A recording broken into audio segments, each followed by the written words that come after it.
നോക്കട്ടെ. നമ്മളെ പറഞ്ഞ മതി. പോലീസുകാർ വരും, അവനെ കയ്യോടെ പിടിക്കുകയും ചെയ്യും. അതോടെ തീരൂലല്ല. അമ്മാടിത് വല്ലാത്ത ചതിയായി പോയി.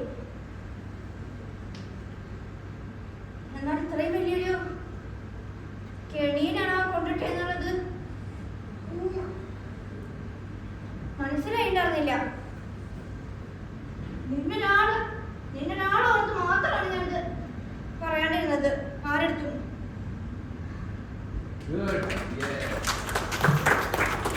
എൻ്റെ പേര് സ്നേഹ.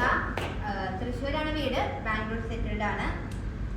MPA ഇൻ ഭരതനാട്യം അലയൻസ് യൂണിവേഴ്സിറ്റിയിൽ നിന്ന് ഇപ്പോൾ കഴിഞ്ഞേ ഉള്ളൂ. ഡാൻസ് ടീച്ചറാണ്.